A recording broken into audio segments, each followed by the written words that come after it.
जय शम्भु मित्रहरू, म अभिषेक जोशी। नेपाल सरकार र विप्लव समूह बीचमा जुन शान्ति वार्ता भएको छ र विप्लव समूहले जसरी यो शान्ति वार्तालाई इमानदारितापूर्वक पालना गर्नै छु भनेको छ, यो हामी सबैको लागि एउटा सुखद समाचार। यो सँगसँगै मैले नेपालको इतिहासमा भएका सैन्य विद्रोहहरू र भविष्यमा यसले पार्न सक्ने असरहरूको बारेमा छोटो विश्लेषण गर्न चाहेको छु। कुराकानीको सुरुवात गर्न चाहन्छु लखन थापाको विद्रोहबाट। लखन थापालाई नेपालका प्रथम शहीद पनि भनिन्छ। उहाँले तत्कालीन प्रधानमन्त्री श्री 3 जङ्गबहादुर राणाको विरुद्धमा विद्रोह गर्नुभएको थियो। कालान्तरमा हामीले हेर्यौं भने किसान नेता भीमदत्त पन्तले तत्कालीन काङ्ग्रेस सरकारको विरुद्धमा विद्रोह गरेको हामी पाउँछौँ। पछि काङ्ग्रेसको चाहिँ सशस्त्र विद्रोहको इतिहास छ। तत्कालीन नेकपा एमालेका नेताहरूले जमिनदारहरूको विरुद्धमा गरेको सशस्त्र विद्रोहको कुराहरू छन् र बहुदलसँग असन्तुष्ट रहेर तत्कालीन माओवादीले गरेको सशस्त्र युद्धको कहानी हामी सबैलाई थाहा छ। र त्यस पछाडि पनि जब नेपाल गणतन्त्रमा गइसकेको थियो, गणतान्त्रिक नेपालभित्र गोहित लगायतका केही मानिसहरूले नेपाल सरकार विरुद्ध नै हामीलाई छुट्टै देश चाहिन्छ भनेर पनि सशस्त्र युद्ध गरेका थिए। त्यसपछि माओवादी कईवटा कित्ता जसको नेतृत्व विप्लवले गरिरहेका थिए, ऊ आफै राजनीतिक दलहरूसँग असन्तुष्ट भएर फेरि भूमिगत भयो र विद्रोहको उसले घोषणा गरे। र अहिले विप्लव पनि शान्ति वार्तामा आएर भूमिगत जीवन त्यागेर सशस्त्र युद्धको जुन धङधङी थियो त्यहाँबाट मुक्त भएर अब शान्तिपूर्ण राजनीतिमा होमिने भन्दै आइसकेको अवस्था छ। र यो सबै सिनहरू हेर्दाखेरि म चाहिँ के देख्दैछु भने अब भविष्यमा एउटा अर्को विद्रोही समूह खडा गरिनेछ जसले जातीय अधिकारको नाममा यो देशभित्र फेरि बन्दुक बोक्नेवाला छ। र त्यो जातीय अधिकारको लागि पैदा गरिएको समूहले चाहिँ कुनै एउटा जाति विशेषलाई टार्गेट गर्नेछ र बन्दुक पड्काउनेछ। र त्यस पछाडि त्यो द्वन्द्व पनि समाधान भएपछि या त्यो द्वन्द्वको पनि व्यवस्थापन भए पछाडि फेरि धार्मिक समूहहरूलाई हात हतियारहरू प्रदान गरिनेछ। यानि कि त्यस पछाडि नेपाललाई धार्मिक द्वन्द्वमा फसाइनेछ। यो सारा कुराहरूलाई एक ठाउँमा राखेर विश्लेषण गर्दाखेरि म के निष्कर्षमा पुगेको छु भने केही त्यस्ता शक्तिहरू छन् यो देशभित्र या यो देशभन्दा बाहिर जसले सदाकाल नेपालमा नयाँ नयाँ द्वन्द्व पैदा भइरहोस् भन्ने चाहन्छन्। त्यो विचारको द्वन्द्व होइन, त्यो सशस्त्र द्वन्द्व हो जहाँ गोली चल्छ, जहाँ मान्छेहरू मारिन्छन्, जहाँ राज्यद्रोहको मुद्दाहरू लाग्छ। त्यस्तो खालको द्वन्द्व नेपालमा सदाकाल होस् भन्ने उनीहरूको चाहना रहेको छ, योजना रहेको छ। र त्यही योजना अनुसार क्रमशः एकपछि अर्को सानो ठुलो विद्रोह उनीहरूले नेपालमा गराइरहेका छन्। त्यस्ता विद्रोही समूहहरू तयार पारिरहेका छन्। यसले नेपाललाई कहिले पनि समृद्धिको बाटोमा, शान्तिको बाटोमा, मेलमिलापको बाटोमा, अखण्डताको बाटोमा सकुशल सुरक्षित हिँड्न दिनेवाला चाहिँ छैन।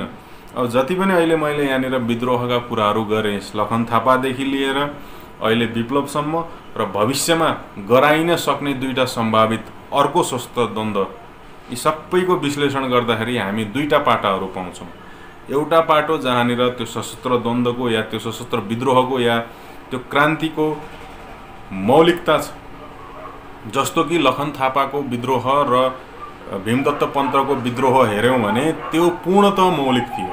त्यसलाई यहाँ भित्रका शक्तिहरू यहाँ बाहिरका शक्तिहरूको कुनै समर्थन थिएन। त्यस कारणले यो दुईटै विद्रोहहरू तुहिन पुगेका थिए। र यो दुईटै विद्रोहका नायकीहरू लखन थापाको पनि घाँटी काटेर मारिएको थियो, भीमदत्त पन्तको पनि घाँटी काटेर मारियो।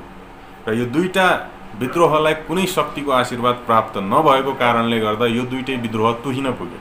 तर त्यस इतरका जति पनि विद्रोहहरू छन्, यी सबै विद्रोहहरूलाई या त यो देशभित्रको शक्तिले या त यो देश बाहिरको शक्तिको आशीर्वाद प्राप्त भएको हुनाले, संरक्षण प्राप्त भएको हुनाले इतरका यी विद्रोहहरूका नायकीहरू मारिएको हामी पाउँदैनौँ।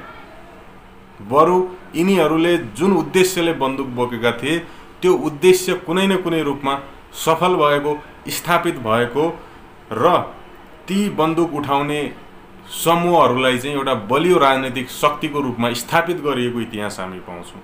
काङ्ग्रेसको इतिहास त्यही हो, तत्कालीन एमालेको इतिहास त्यही हो, तत्कालीन माओवादीको इतिहास त्यही हो।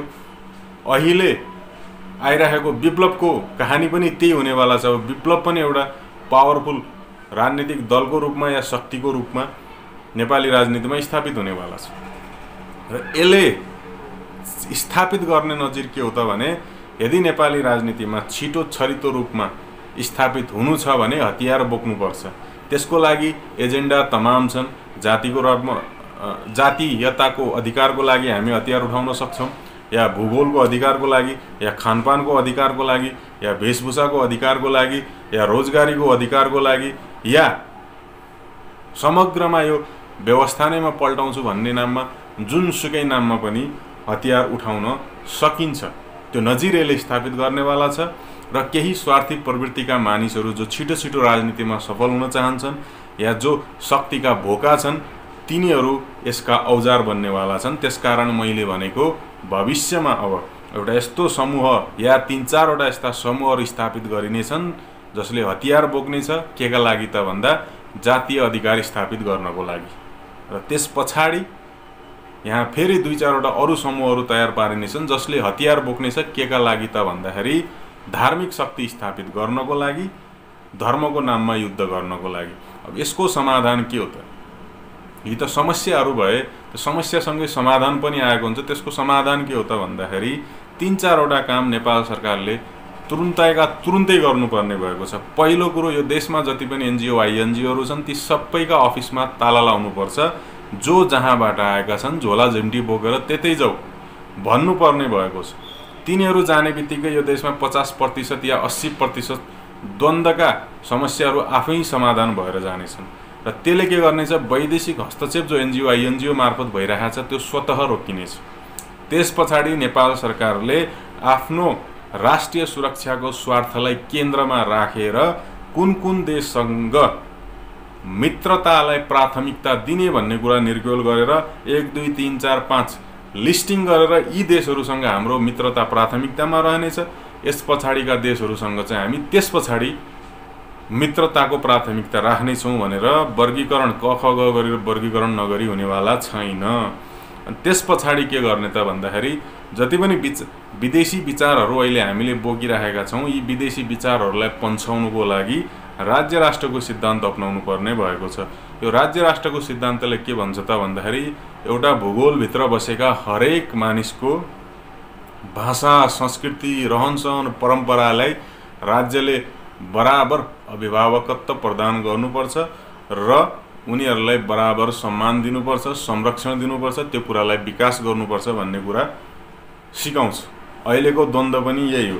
एक थरीले भन्छ मेरो भाषा संरक्षण भएन, अर्को थरीले भन्छ मेरो धर्म संस्कृति परम्परा संरक्षण भएन, अर्को थरीले भन्छ मैले राज्यमा बराबर अधिकार पाइरहेको छैन, अर्को थरीले भन्छ म विभेदमा परिरहेको छु, अर्को थरीले भन्छ म माथि अत्याचार भइरहेको छु।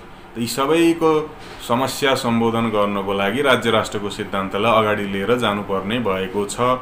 र अन्तिममा गर्नुपर्ने के हो त भन्दा यी सबै काम गरिसक्दाखेरि पनि जसले विखण्डनकारी नीति बोकेर हिँडिरहेको छ, जसले यहाँ द्वन्द्व गराउने मानसिकता बोकेर हिँडिरहेका छ, त्यस्ता मान्छे, त्यस्ता समूहहरूलाई कडाभन्दा कडा कारबाही गर्ने कानुन यो देशमा बन्न आवश्यक छ। यति नगरी हामी यो दीर्घकालीन द्वन्द्वको जुन चक्रव्यूह छ यो भन्दा बाहिर निस्किन सक्छौँ जस्तो मलाई चाहिँ लाग्दैन। हवस् त, धन्यवाद। जय शम्भो।